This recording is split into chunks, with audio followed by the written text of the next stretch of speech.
Vibration of string. अभी हम लोग क्या करेंगे, एक नॉर्मल वायर लो और उसको दो फिक्स पॉइंट, इसको फिक्स पॉइंट बोलते हैं, रिजिड सपोर्ट बोलो या फिक्स पॉइंट, उससे बांध दो तुम लोग, ठीक है। बांधने के बाद क्या करो, उसको बीच में से ऐसा फिंगर लो और प्लग करो। प्लग का मतलब ऐसा घसीटो, घसीटने पे क्या होगा, ये जो तुम्हारा वायर है ऊपर नीचे इस तरह से वाइब्रेट करेगा, करेगा कि नहीं। अब देखो जब ये वाइब्रेट करेगा तो उसकी कुछ वेव इस तरफ बढ़ेगी, कुछ वेव इस तरफ बढ़ेगी, और इस फिक्स सपोर्ट से टकरा कर रिटर्न बैक होगी। जब ये रिटर्न बैक होगी तो क्या क्रिएट करेगी, बोलो Farhan Saima guys, loop create कर रही है कि नहीं, एक सर्कुलर हिस्सा है ना। जब भी किसी चीज के अंदर लूप क्रिएट होगा तो हम उसको क्या बोलते हैं, क्या बोलते हैं, अरे बताया था ना, एकदम शांति है ना। स्टेशनरी वेव याद है कि नहीं, भूल गए। स्टेशनरी वेव कब प्रोड्यूस होती है, जब कोई वेव ऐसे जा रही हो, फिर वो कोई इनफाइनाइट डिस्टेंस से रिपीट होके एक वेव इस तरह से आए, मतलब एक सब फिक्स पॉइंट से टकरा कर रिटर्न आए, तो जब रिफ्लेक्ट करती है वेव और इस तरह से एक लूप बनाती है, इसे ही बोलते हैं, अगर लूप क्रिएट हो रहा है इसका मतलब स्टेशनरी वेव प्रोड्यूस हो रही है। कोई को डाउट, कोई याद है कि नहीं कि भूल गए। हाँ सर याद है, रिवाइज करना था। अभी याद रहेगा। लूप क्रिएट कब होता है, जब रिफ्लेक्शन होता है एक ही जगह पर। क्रॉस विटनेस का एग्जांपल दिया था मैंने, क्रॉस विटनेस में जो लोग करते रहते हैं ना, MMA fighter, mix sir martial art, वो स्टेशनरी वेव होती है। हाँ शाम का टेस्ट 7 बजे रहेगा ना, या 5? 7 बजे का सेम टाइम फिक्स रखा है, ठीक है। ठीक है। तो अब हम लोग वाइब्रेशन ऑफ स्ट्रिंग में देखेंगे। देखो पहला चीज ये याद रखो कि स्ट्रिंग में जो वाइब्रेशन होता है वो कौन से टाइप का वाइब्रेशन दिखता है, स्ट्रिंग के अंदर ट्रांसवर्स वेव टाइप का, ट्रांसफर वेव टाइप का वाइब्रेशन दिखेगा, क्योंकि धागा है ना, धागे में वेव इस तरह से ट्रेवल करेगी, है ना, पानी की लहरों की तरह, ठीक है। तो अभी मैंने पहले से तुम लोगों को डीपली बताया ये वेव कैसे क्रिएट करती है, किस तरह से एनर्जी ट्रांसफर करती है। खुद एक धागा आगे नहीं बढ़ता है, वो धागा अपनी एनर्जी ट्रांसफर करता है, दूसरे धागा भी छोटे छोटे पार्टिकल से मिलके बनता है ना, ठीक है। हाँ स्वयं, स्वयं आवाज आ रही है, हेलो स्वयं। हाँ सर। हाँ सिर्फ म्यूट कर दो, वो तुम्हारा बैकग्राउंड की वॉइस आ रही है। कोई डाउट रहेगा तो ऑन कर देना माइक, ओके। ठीक है, अपने साथ एक और स्टूडेंट ज्वाइन है। इफ द स्ट्रिंग, आप यहाँ पे एक चीज ध्यान दो, वाइब्रेशन ऑफ स्ट्रिंग कब होगा। वाइब्रेशन ऑफ स्ट्रिंग एक्चुअली ना, ये जितने भी आपके म्यूजिकल इंस्ट्रूमेंट होते हैं ना, जैसे गिटार हो गया या कोई भी टाइप की तार टाइप का स्ट्रिंग हो गया, है ना, ये सब वाइब्रेशन स्ट्रिंग एग्जांपल है। हमने एक और चीज पढ़ा है कि कोई भी चीज में, कोई भी ऑब्जेक्ट में जब वाइब्रेशन होता है तो इस वाइब्रेशन की वजह से उस ऑब्जेक्ट में साउंड प्रोड्यूस होता है। ये तो बेसिक फिनोमेना सभी को जानते हैं, है ना, कोई नई चीज नहीं है इसके अंदर। उसके बाद क्या लिखा, if string is plug, plug का मतलब क्या है, अगर आप किसी स्ट्रिंग को प्लग करो, ये तार है, तो सर्टेन पॉइंट पे, सर्टेन पॉइंट मतलब आप कहीं पे भी कर सकते हो, तो दो रिजिट बाउंड्री में, दो रिजिट मतलब देखो ये दो रिजिट फिक्स पॉइंट है, इसके रिजल्ट में आपको क्या मिलेगा, एक लूप फॉर्मेशन होगा। क्यों, वेव ऐसे बनेगी, फिर रिटर्न बैक भी तो होगी, तो इस रिटर्न बैक से लूप बनता है, जिसको सेगमेंट भी बोलते हैं। इससे उस तार में एक स्टेशनरी वेव का वाइब्रेशन होता है एक ही जगह पर, वो ट्रैवल नहीं करता। समझ गए, किसी को कोई डाउट। अब देखो यहाँ पे एक जी मजे सर। की बात बताता हूँ, अगर तुम लोग को एक ही वाइब्रेशन चाहिए, एक वाइब्रेशन मतलब सिर्फ एक वाइब्रेशन, तो क्या करने का पता है क्या, घर में लो तार लो और उस तार को ना सेंटर से, कहाँ से, एकदम बीचों बीच में से प्लग करो। अगर तुम बीच में से प्लग करोगे ना तो तुमको सिर्फ एक ही वाइब्रेशन मिलेगा। मजे की बात है कि नहीं, क्रेजी चीज। तो यहाँ पे मैंने जानबूझ के उसको बीच में से प्लग करा। अब ये जाहिर बात है, यहाँ से लेके यहाँ तक ये वायर की लेंथ है, जिसको मैं स्मॉल एल से रिप्रेजेंट कर रहा हूँ। ठीक है, एक वायर है तो वायर की लीनियर डेंसिटी होती है, बरोबर के नहीं। तो यहाँ पे अपन स्मॉल एम से लीनियर डेंसिटी को रिप्रेजेंट कर रहे हैं। अब डेंसिटी का फॉर्मूला क्या होता है, तुम लोग बोलेंगे सर मास अपॉन वॉल्यूम, पर मैंने यहाँ पे क्या लिखा है, मास अपॉन लेंथ। ऐसा क्यों लिखा, अरे किसी वायर में वॉल्यूम होता ही नहीं, एक वायर में लेंथ होती है, उसके वॉल्यूम को रिप्रेजेंट करती है, और वजन होता है धागे का, बरोबर। तो वॉल्यूम की जगह हमने लेंथ ले लिया, इसलिए मास अपॉन लेंथ से रिप्रेजेंट कर रहे हैं, ठीक है। अब मुझे देखना है कि फर्स्ट मोड, ये जो हो रहा है यहाँ पे मोड ऑफ वाइब्रेशन, वो कितना हो रहा है, कितना है इसकी फ्रिक्वेंसी, ये पता करना है अपने को। चलो, सेंटर से प्लग करने के बाद दूसरा चीज, हमारे पास यहाँ पे वेलोसिटी का एक फॉर्मूला दिया है। क्या है वेलोसिटी का formula, T upon M. T क्या होता है, टेंशन ऑफ द स्ट्रिंग। आपने जो बीच में से प्लग किया है ना, इस स्ट्रिंग को खींचा है, तो इस खिंचाव की वजह से आपने इस धागे पे कितना टेंशन है, टेंशन क्या होता है, प्रेशर देना या फोर्स लगाना धागे पे, कितना आपने लगाया है, उस पे निर्भर करता है कि वो कितनी तेजी से वाइब्रेशन करेगा, बरोबर। जितना जोर से आप कसेट को उतना ज्यादा वाइब्रेशन करेगा। और दूसरा वो डिपेंड करता है डेंसिटी पे। डेंसिटी का मतलब क्या है कि वो जो तार आप जिसको प्लग कर रहे हैं ना, वो मोटा है या पतला तार है। फॉर एग्जाम्पल, अगर आपके घर में एक वायर है, तो वायर बहुत मोटे होते हैं, उनको अगर प्लग करोगे तो वाइब्रेशन होगा क्या? नहीं होगा। उसी जगह रबर बैंड कितना पतला होता है, डेंसिटी कितनी कम होती है, उसको प्लग करेंगे तो वाइब्रेशन ज्यादा होगा। तो जाहिर बात है इसमें कम वाइब्रेशन होगा, इसमें ज्यादा होगा। यानी डेंसिटी का भी लेना देना रहता है। और टेंशन का भी, कितनी जोर से आप प्लग कर रहे हो उस हिसाब से उसकी वेलोसिटी ज्यादा रहेगी, और जितना ज्यादा तेजी से वो वेलोसिटी दिखाएगा उतना ज्यादा वो वाइब्रेशन करेगा। यहाँ तक किसी को डाउट है? यानी यहाँ पर जो इक्वेशन लिखी है सही है, correct. v is equal to square root of T upon M. समझा? कोई का डाउट इधर पे? आगे बढ़े, याद रहे कि question v is equal to square root of T upon M. हाँ सर। ओके, आगे बढ़ते हैं हम लोग। अब हम लोग मोड ऑफ वाइब्रेशन देखने वाले। तो any musical instrument produce a number of note. हर एक musical instrument number of note produce करता है। नोट क्या है तो मैंने देखो पहले भी बताया था। क्या बताया ना नोट के बारे में? ये ऐसे म्यूजिक बनाते हैं ना अपन, आपने देखा होगा इस तरह के सुर होते हैं गानों में, इसे म्यूजिकल नोट्स बोलते हैं। क्या बोलते हैं? म्यूजिकल नोट बोलते हैं। क्या हो जाता है, एक मिनट। हाँ सही हो गया। अब vibration corresponding to each note is called mode. तो जब ऐसी नोट बनने के लिए जो आप वाइब्रेशन कर रहे हो ना, देखो हर एक सुर, जैसे मैं बोलूंगा चलो सारे गामा का, तो हर एक, हाँ हाँ स्वयं, कोई डाउट? हेलो स्वयं, आवाज आ रही है? रेज योर हैंड क्यों किया फिर? आवाज आ रही है मेरी? हाँ स्वयं, कुछ बोलना है? No reply. ओके, तो यहाँ पर जो वाइब्रेशन से जो नोट्स बन रही है, इन्हीं को क्या बोलते हैं? मोड बोलते हैं। क्यों बोलते हैं नोट? अरे तुमने कितना म्यूजिक बनाया है, सा बनाया है कि गा बनाया है, रे बनाया है ना, जितना ज्यादा वाइब्रेशन उतने ज्यादा सुर, है ना। Next, there are different mode of vibration. उस स्पेस पे वाइब्रेशन के अलग अलग मोड बनाए गए। सबसे पहले बोलता है फर्स्ट मोड ऑफ वाइब्रेशन। ये सबसे स्मॉलेस्ट, सबसे बेसिक फ्रिक्वेंसी होती है। उसके बाद आता है सेकेंड मोड, फिर आता है थर्ड मोड, और उसी से की मदद से हम लोग एक फॉर्मूला ही बना लेंगे जिससे कोई भी मोड ऑफ वाइब्रेशन कैलकुलेट या पता कर सकते हैं। सबसे पहले हम लोग फर्स्ट मोड ऑफ वाइब्रेशन देखते हैं। इसको फर्स्ट मोड ऑफ वाइब्रेशन क्यों बोलते हैं? तो इस मैंने यहाँ पे एक तार है जिसकी डेंसिटी बहुत कम दिया जानबूझ के, ताकि ज्यादा वाइब्रेट करे, और उसको सेंटर से प्लग किया। सेंटर से प्लग करने पे क्या हो रहा है, इस पे लूप क्रिएट हो रहा है। अब लूप क्रिएट होगा तो याद है मैंने कल तुमको नोड और एंटी नोड के बारे में बताया था। नोड किसको बोलते हैं? जहां पर एम्पलीट्यूड कम होता है। तो ये जो कोना है ना दोनों फिक्स पॉइंट का, ये क्या है तुम्हारा? नोड है। कहाँ पे फूलापन ज्यादा है वहां पे एम्पलीट्यूड ज्यादा होगा। तो जहां पे एम्पलीट्यूड ज्यादा होता है उसको क्या बोलते हैं? Anti node. अब यहाँ पर देखो, अगर मैं इसको वेव से समझाऊं, तो ये एक कंप्लीट वेव का वेवलेंथ होता है लैम्डा। तो बताओ आधे हिस्से का वेवलेंथ क्या होगा? Lambda by two. तो यहाँ पर आधी वेव बन रही है, बरोबर। सिर्फ एक हिस्सा वेव का बन रहा है, इसलिए उसको किससे रिप्रेजेंट करेंगे? इसकी लेंथ को लैम्डा बाई टू से। अब मुझे लैम्डा की वैल्यू चाहिए, तो मैं क्या करूंगा, ये टू को ले लूंगा लेफ्ट साइड। अगर टू को लेफ्ट साइड लेता तो मुझे मिलेगा लैम्डा इज इक्वल टू 12 मिलेगा। समझ में आ रहा है?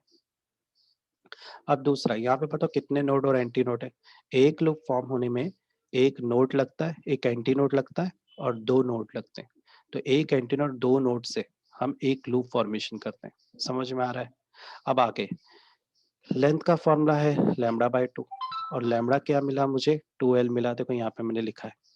अब मेरे पास फॉर्मूला है फ्रीक्वेंसी का। आप बोलेंगे ये फॉर्मूला बना कैसे? तो तुम्हें पता होगा v is equal to N lambda. याद है मैं बोल रहा था ये ध्यान रखो, ये फॉर्मूला यूज करने वाले, ये अपने स्पीड से ही बनाया है ये फॉर्मूला।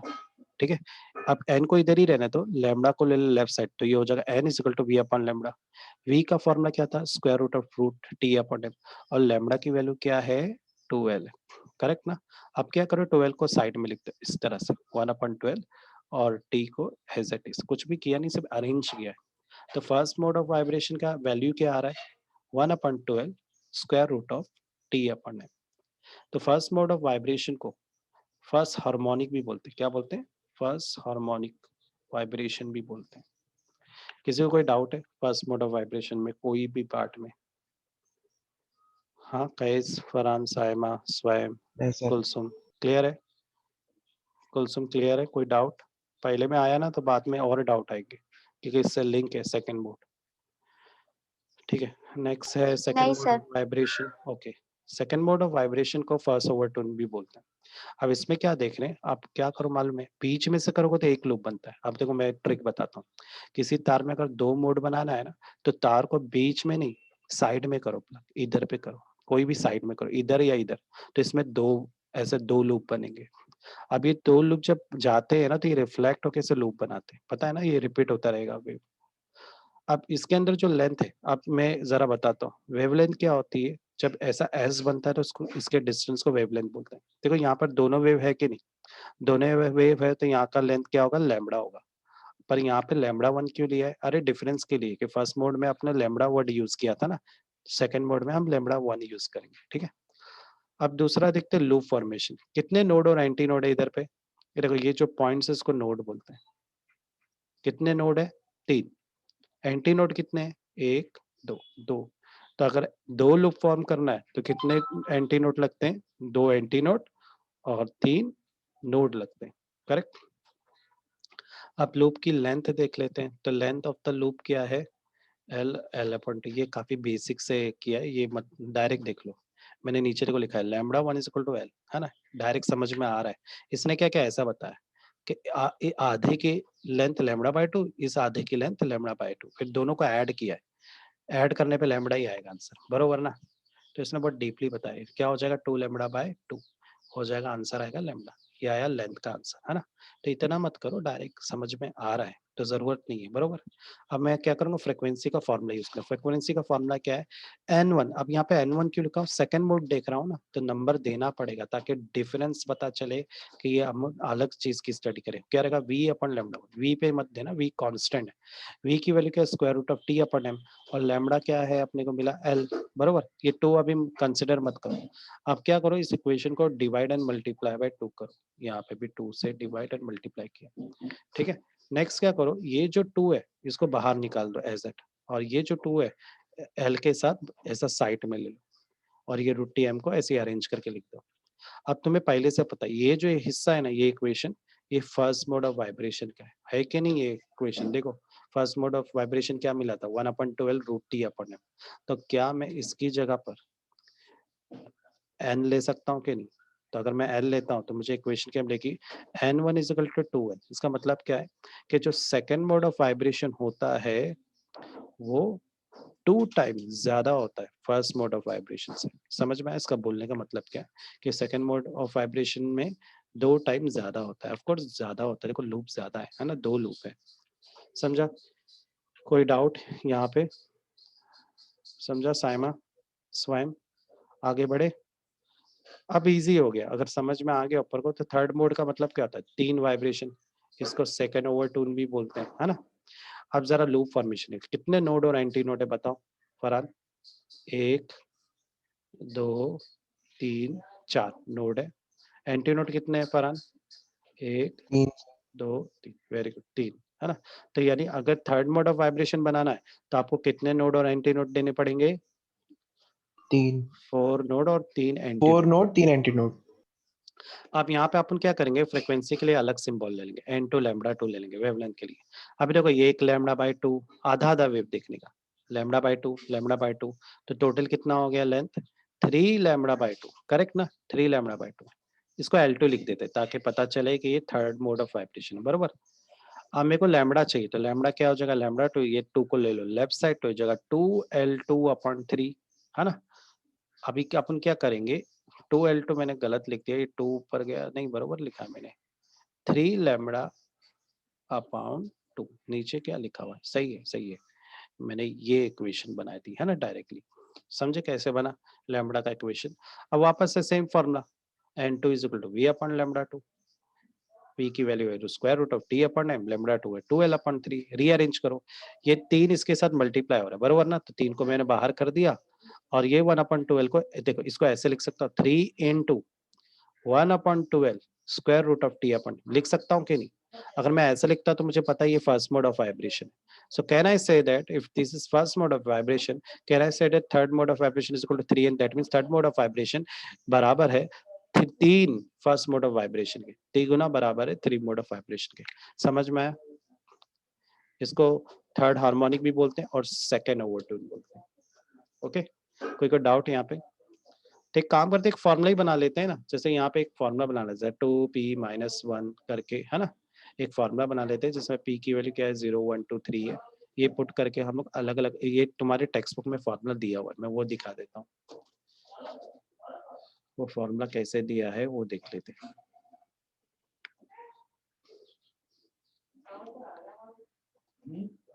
सुपरपोजिशन वेव, है ना. तो हम लोग कौन से पार्ट में है इसके? Stationary amplitude equation of stationary wave के आगे चलना है. एंटी नोड के बाद ये वाइब्रेशन ऑफ स्ट्रिंग पे. तो बुक के हिसाब से थोड़ा आगे पीछे हो रहे हैं हम लोग, पर पूरा कवर कर रहे हैं. देखो ये वाले भी यही अपन समझ रहे हैं आज जो कर रहे हैं ना, ये है vibration produce in a string वाला कर रहे हैं. तो अपन यहाँ पे क्या देखने के लिए मैंने ओपन किया था, फॉर्मूला, है ना. तो देखो यहाँ पे एक फॉर्मूला बनाया है, कॉमन फॉर्मूला दिख रहा है तुम लोग को यहाँ पे फॉर्मूला नीचे. ये एक फॉर्मूला ही बना दिया. मतलब मान लो मैं तुम लोग को बोलता हूँ एक काम कर फरहान, मुझे चौथे मोड ऑफ वाइब्रेशन बता. तो बोलेगा अरे सर इजी है, मैं क्या करूंगा, पी की जगह पर पी की वैल्यू जो है वो मैं इवन नंबर लूंगा. देखो लिखा है यहाँ पर एक जगह ना, आपको लिखा हुआ मिलेगा, क्योंकि देखो आप अगर ऑब्जर्व करोगे तो आपको पहले क्या आया, 2n आया, है ना. पहले क्या आया था आपको, n. n के बाद आया 2, फिर 3, फिर 4. ऑर्डर में ही आ रहा है ना मोड ऑफ वाइब्रेशन. तो जाहिर बात है इसके बाद अगर हम लोग आगे करेंगे तो 4n आएगा आपको, उसके और आगे करेंगे तो आपको 5n आएगा, यानी ऑर्डर में बढ़ जाएगी. करेक्ट ना. यानी यहाँ पर ये जो p है वो p क्या है, नॉर्मल नंबर है, नेचुरल नंबर है. समझ गए. और n क्या है, फर्स्ट मोड ऑफ वाइब्रेशन. तो अगर मैं बोलता चलो फरहान मेरे को ना 16वें नंबर का बताओ क्या रहेगा, 16वें नंबर का मोड ऑफ वाइब्रेशन. तो बोलेंगे सर सिंपल है, यहाँ पे आपने जो नंबर लिखा है वही नंबर मैं इधर लिख देता हूँ, है ना. या उस नंबर का बड़ा आगे वाला नंबर 17. और तो मैं बोलूंगा कि 16 जब नंबर या 16वां मोड ऑफ वाइब्रेशन बराबर होगा 16वें फर्स्ट मोड ऑफ वाइब्रेशन के. नहीं, जो नंबर यहाँ रहेगा वही फ्रीक्वेंसी रहेगी यहाँ पे. ठीक है, समझा यहाँ तक? हाँ सर.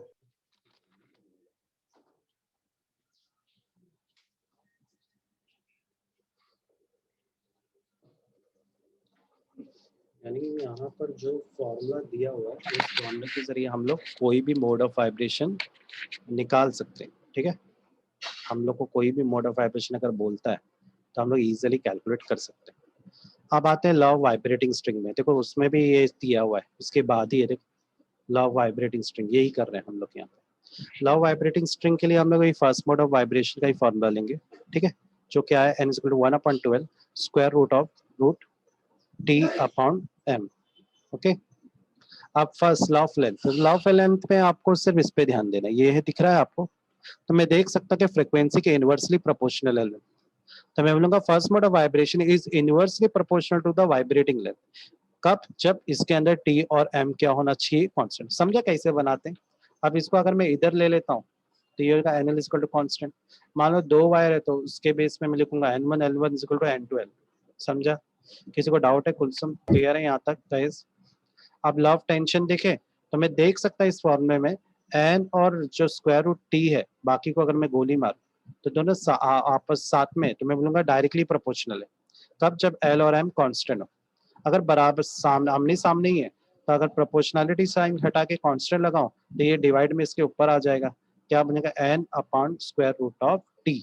मान लो अगर 2 वायर दिए तो मुझे ऐसे लिखना पड़ेगा n1 upon n2 equal to square root of t1 upon t2. Square root को अगर लेफ्ट साइड भेज दूं तो ये बन जाएगा n1 square upon n2 square equal to t1 upon t2. ऐसे मस्ती कर रहे हैं. लव क्या बोल रहा है कि फ्रीक्वेंसी डायरेक्टली प्रोपोर्शनल टेंशन के. अब हम लोग देखेंगे डेंसिटी के बेस पे. यही फर्स्ट मॉडल हुआ है. वापस से ऊपर के फॉर्मूले में आओ. ऊपर के फॉर्मूले में डेंसिटी कहाँ दिख रही है? नीचे. यानी जो फर्स्ट मॉडल वाइब्रेशन है वो इनवर्सली प्रोपोर्शनल है किसके? लीनियर डेंसिटी के. देखो मैं फॉर्मूला लिख देता हूँ ताकि आप लोग को समझ में आए हम लोग कर क्या रहे. आसानी है, आई थिंक तुम लोग को समझ में आ रहा है. कुछ हवा नहीं, रॉकेट साइंस नहीं है, सिंपल जैसा दिख रहा है वैसे दिख रहा है. और बाकी जो हिस्से है ना, बाकी चीजों को कांस्टेंट ले लेने का. समझ रहे हो फरहान, साहिबा, कयस, स्वयं, हाँ सर. कुलसुम? अब इस केस में थोड़ा और भी आगे तक जाना है। अब देखो मैं क्या करूंगा, अब देखो वन पे ऊपर, देखो मैं इसको आगे सॉल्व करता हूँ, प्रोपोर्शनलिटी हटाएंगे तो कांस्टेंट आएगा, कांस्टेंट के ले लो चलो, ठीक है। और आगे वन पे तो कोई मतलब होता है क्या स्क्वायर रूट लगाने का? कोई मतलब नहीं होता है, क्योंकि वन का स्क्वायर रूट वन ही होता है, एम पे ही लगाओ स्क्वायर रूट। अभी स्क्वायर रूट को लेफ्ट साइड ले लो तो ये हो जाएगा N square root of M is equal to constant. तो कोई ये आया क्या नहीं इक्वेशन, आया ना। आप क्या करेंगे, अब मान लो मेरे पास दो वायर है, अगर दो वायर है तो पहले वायर का फ्रीक्वेंसी n1, दूसरे वायर का फ्रीक्वेंसी n2। बिल्कुल इसी तरह से पहले वायर के लीनियर डेंसिटी, अब ये आगे पीछे भी लिखा है क्योंकि इनवर्सली है ना, अगर आप पहले का लिखोगे तो पहले के लीनियर डेंसिटी को आप नीचे लिखोगे, दो लिखोगे तो उसकी लीनियर डेंसिटी हमेशा उसके अपोजिट लिखना है, अंडरस्टूड। अब नेक्स्ट, अब देखो मेरे को यहाँ पे अब जिसको सॉल्व करना है और ये हिस्से को, मुझे पहले से लीनियर डेंसिटी का फॉर्मूला पता है। लीनियर डेंसिटी का फॉर्मूला क्या है, मास अपॉन लेंथ, बरोबर।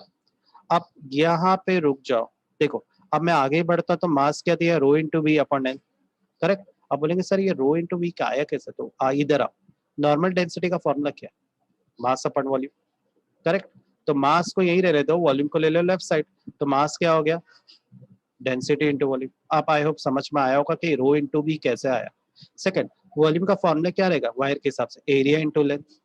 एक वायर की लेंथ कैसी होती है, मतलब उसका शेप कैसा होता है, कैसा एरिया होता है, सर्कुलर होता है, तो एरिया का फॉर्मूला लेंगे पाई आर स्क्वायर, करेक्ट। तो ये बन जाएगा पाई आर स्क्वायर एल। अब मैं ये वी की जगह पर पाई आर स्क्वायर एल ले लूंगा। यहाँ पे देखो स्टेप बाय स्टेप जा रहा है, एरिया इंटू लेंथ लिया है ना। फिर मैं क्या करूँ, एरिया की जगह ले लूंगा पाई आर स्क्वायर एल, एल तो इसने काट दिया नीचे और ऊपर का, है ना, पाई आर स्क्वायर रो बचा। तो यहाँ मेरे को लीनियर डेंसिटी कितनी आ रही है फरहान साहिमा, पाई आर स्क्वायर रो आ रही है। तो यहाँ पर आपको जो दिख रही है फॉर्मूले में, यहाँ पर मैं इस फॉर्मूले में इस एम की जगह पे क्या ले लूंगा, पाई आर स्क्वायर रो ले रहा हूँ। तो देखो इसी फॉर्मूले में मैंने नीचे स्मॉल एम की जगह क्या ले लिया, पाई आर स्क्वायर रो। ऐसा मैं क्यों कर रहा हूँ, मैं यहाँ पर फ्रिक्वेंसी को रिप्रेजेंट करना चाहता हूँ डेंसिटी और रेडियस के बेस पे भी।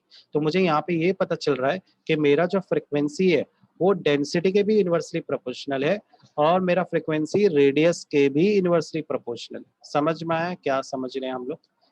डेंसिटी यहाँ पे मटेरियल और स्ट्रिंग को बता रहा है। अब देखो यहाँ पे बहुत सारा एक्स्ट्रा लिखा है, वो सब नहीं पढ़ रहे क्योंकि आपके टेक्स्ट बुक में नहीं है, ये इतना डीपली नहीं है। सिंपल ये बता दो, ये बता दो, ये जो मैंने ऊपर ही लिख दिया हो गया खत्म।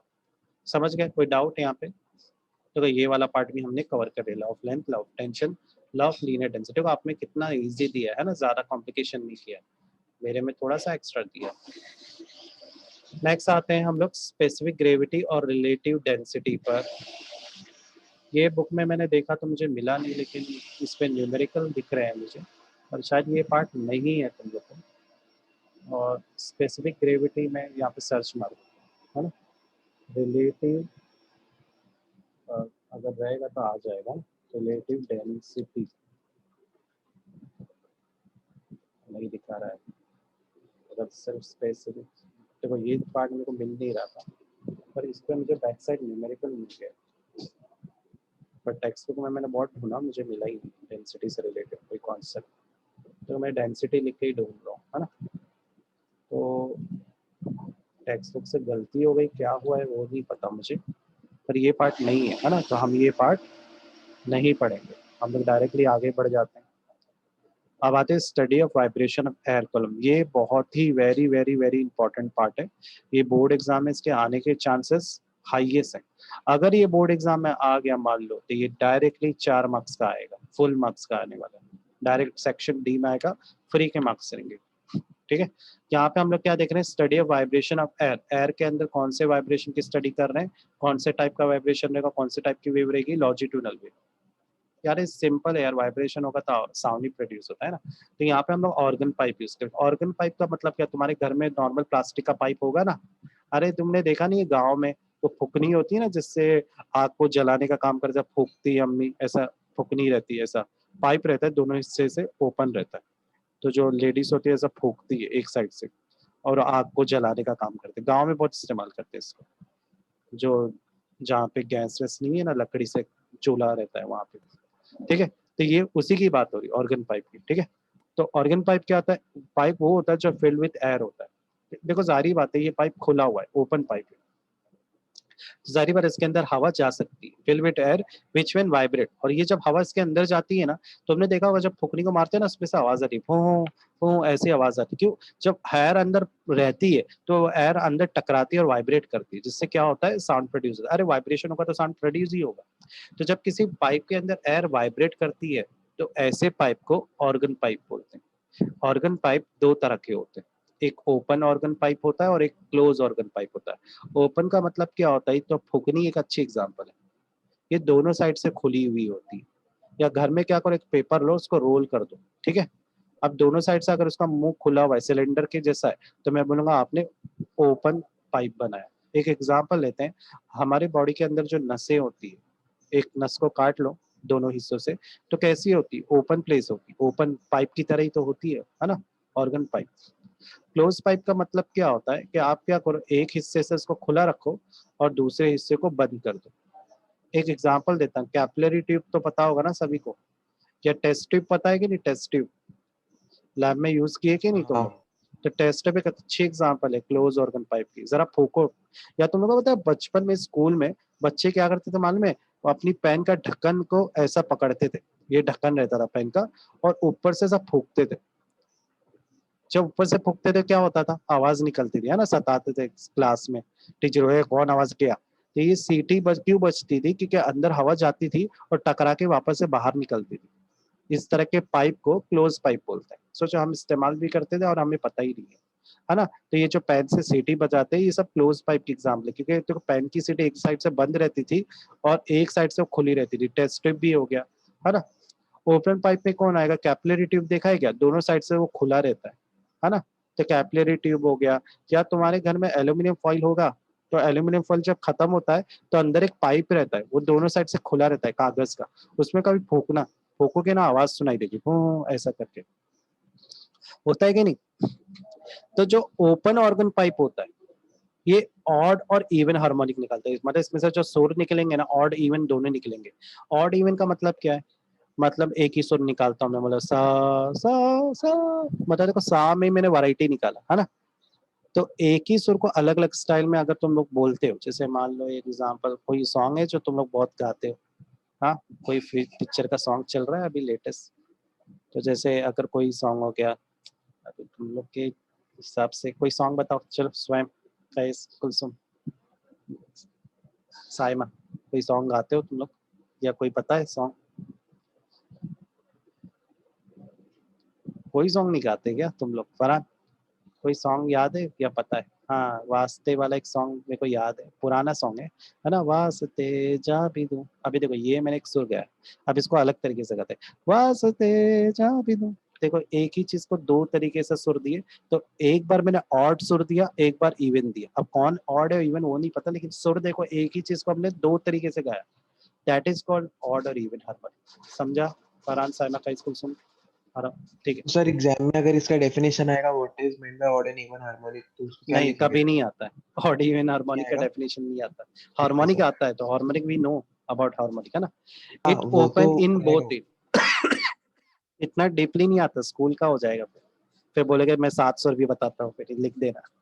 It open in both it, ये दोनों इन से ओपन होता है, क्लोज पाइप में आते हैं। क्लोज पाइप से ऑड हार्मोनिक ही बजाता है, ठीक है। इसमें और ओपन ऑर्गन पाइप है, बांसुरी की एग्जांपल भी दे सकते हो। जो बांसुरी होती है ना, वो दोनों साइड से ओपन होती है, इसलिए देखो बांसुरी में हर एक टाइप का सुर निकाल सकते हैं, इसलिए 7 सुर बजते हैं। कितनी चीजें म्यूजिक हो गए बांसुरी से बच जाती है। पर जो पाइप एक साइड से बंद होता है ना, जैसे हम लोग, मैंने एग्जाम्पल पेन की सीटी दी है ना। अब पेन से तुम सीटी बजा रहे हो तो सुर बजा सकते हो पेन से? नहीं बज पाएंगे ज्यादा सुर, क्योंकि वो एक ही टाइप का हार्मोनिक देगा, ऑड हार्मोनिक ही देगा। इवन सारे वैरायटीज ऑफ म्यूजिक नहीं बज पाएंगे सीटी से, क्यों? क्योंकि एक साइड से वो बंद है। समझ में आ रहा है अभी? It open at one and only, इसलिए आपको म्यूजिक सुनाई देगी पर सुर नहीं निकाल सकते इससे। अंडरस्टूड? अब चलो, अब इसमें सुर बनता कैसे, तो बोलते हैं कि एक ट्यूनिंग फॉर क्लो, और ये मान लो ये मेरा एक पाइप है, ये क्लोज पाइप है क्योंकि एक साइड से ये बंद है और एक साइड से ये ओपन है। तो इससे क्या होता है, जहां से ये पाइप बंद होता है वहां पे फ्रीडम कम होती है, जहां से ये ओपन होता है वहां पे फ्रीडम ज्यादा होती है। अब तुम ट्यूनिंग फॉर्क को वाइब्रेट करो, वाइब्रेशन से क्या होगा, आप मेरे को उसको वेव दिखा रहा है, तो मैं साउंड वेव को भी इस तरह से दिखाऊंगा, इसमें से वेव जाएगी और जाने के बाद नीचे से टकराएगी, फ्रीडम नहीं है, टकराने पर क्या रुकेगी, टकराने के बाद रिफ्लेक्ट होगी, रुकती नहीं है, हमें पता है एयर के अंदर जो मीडियम फ्लेक्सिबल है, टकरा कर फिर ही ऊपर आ जाएगी। तो यहाँ से जाएगी, यहाँ से ऊपर आएगी, तो हमें क्या सुनाई देगा, आवाज सुनाई देगी, करके ऐसा साउंड सुनाई देता है। इस पर एक्सपेरिमेंट भी है, एक्सपेरिमेंट का नाम है रेजोनेंस ट्यूब। ठीक है, समझ में आ रहा है? बिल्कुल इसी तरह से अब यहाँ पे बता रहा है कि एक्चुअली हैपन क्या होता है। क्लोज पाइप में जब आप कंप्रेशन करके साउंड भेजते हो, देखो हमें पता है साउंड के वाइब्रेशन कैसे जाते हैं, कंप्रेशन, रेयरफेक्शन, कंप्रेशन, रेयरफेक्शन। तो क्या होगा, अगर ओपन पाइप है, मतलब दोनों साइड से पाइप खोला हुआ है, तो उसमें बाहर क्या निकलेगा वो पूछा।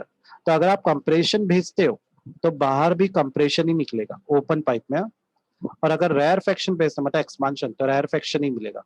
पर अगर क्लोज पाइप है, तो अगर कंप्रेशन फेंको भेजोगे कंप्रेशन, तो निकलेगा रेयरफेक्शन, और अगर रेयरफेक्शन भेजोगे तो रिफ्लेक्ट होकर कंप्रेशन मिलेगा, यानी अपोजिट मिलता है, इसलिए इसको ऑड बोलते हैं। सेम मिलेगा तो ऑड इवन दोनों बोल सकते हैं, दोनों वैरायटी मिल जाती है इसमें। ठीक है, अगर मुझे और ज्यादा समझना है तो मेरे को इसकी बाउंड्री कंडीशन को भी समझना पड़ेगा। ठीक है, अभी हम लोग बहुत ज्यादा डीपली जाने वाले, और तुम्हारी बुक्स को मैंने अभी पढ़ी है तो पता चला कि बहुत सारे पार्ट मिसिंग है, जैसे प्रेशर नोट, प्रेशर एंटीनोट जैसे वर्ड्स ही नहीं है। पर चलो देख लेते हैं बाउंड्री कंडीशन का मतलब क्या है। देखिए ये एक ऑर्गन पाइप है, ये इसका क्लोज इन है, ये इसका ओपन इन, मतलब एकदम स्केलेटन की स्टडी कर रहे हैं। ओपन इन ऑलवेज ऊपर ही रहता है, क्लोज इन ऑलवेज डाउनवर्ड होता है। जो ओपन इन होता है ना, वो एंटी नोड होता है, क्योंकि वहां पे आवाज आपकी फैलती है, देखे ना अभी आप लोग ने डायग्राम में, तो जहां पर वेव फैलती है वो एंटी नोड होता है, और जहां पे वो सुकड़ती है वो क्या होता है, नोड होता है। बरोबर ना, क्या ये नोड है या एंटी नोड है। तो प्रेशर नोड कहाँ होता है, जहां पर एंटी नोड होगा ना, जहां पे एम्पलीट्यूड मैक्सिमम होगा, जहां पे डिस्प्लेसमेंट एंटी नोड होगा, उसको प्रेशर नोड बोलते हैं। समझ में आ रहा है? उल्टा देखो, जहां पर डिस्प्लेसमेंट एंटी नोड होगा उसको प्रेशर नोड बोलते हैं, और जहां पर डिस्प्लेसमेंट नोड होगा उसको प्रेशर एंटी नोड बोलते हैं। तो प्रेशर के बीच में उल्टा होता है, जहाँ पे नोड होगा वहाँ आपको प्रेशर के हिसाब से वो एंटी नोड होता है, और जहाँ पे एंटी नोड आपका बनेगा उसको प्रेशर के हिसाब से नोड बोलते हैं। समझ गए? ये याद रखो, ये एक्स्ट्रा जानकारी है, आपकी बुक में नहीं है, सिर्फ जस्ट फॉर योर नॉलेज के लिए मैंने बताया। अब vibration pipe close eight one. ठीक है, अब यहाँ से हम लोग वही मोड ऑफ वाइब्रेशन देखने वाले हैं। अलग अलग तरह से हम लोग ट्यूनिंग फॉर्क को बजाएंगे और देखेंगे कितने वाइब्रेशन हम प्रोड्यूस कर सकते हैं। समझ गए? तो यहाँ मैंने एक छोटा सा मस्त नोट्स बनाया था ताकि एक साथ हम सारे वाइब्रेशन को देख सके। मैं थोड़ा सा इसको छोटा कर देता हूँ ताकि मैक्सिमम अपने को कंटेंट दिख जाए। तो पहले में तुम लोग देख सकते हो कि पहले में मैंने जब ट्यूनिंग फॉर्क से वाइब्रेट किया तो साउंड जा रहा है ऐसा, देखो एरो दिखा रहा है, अंदर गया, अंदर जहाँ पे टकराएगा वहां पे एम्पलीट्यूड सबसे मिनिमम होगा, और वहां से रिफ्लेक्ट होकर बाहर निकल रहा है। बरोबर? समझ रहा है यहाँ तक? अब देखो जहां पर हाँ वो सर। फैल रहा है, फैल कहाँ पे रहा है, ओपन फ्रीडम वाली प्लेस पर, उसको एंटीनोड बोलते हैं, क्योंकि वहां पे एम्पलीट्यूड मैक्सिमम। अच्छा, लेस देन 1 मिनट बाकी है, तो 5 मिनट के बाद वापस से ज्वाइन करना है, हम लोग ये पाइप को स्टार्ट करते हैं, पाइप की स्टडी। ठीक है, 5 मिनट दे रहा है, यानी अभी 10:44 हो रहा है, यानी 10:50 को आना है। सेम लिंक रहेगी, इसी को वापस से ज्वाइन कर लेना। ठीक है, स्वयं, सायमा, फैज, फरहान। ठीक है, यस सर। चलो।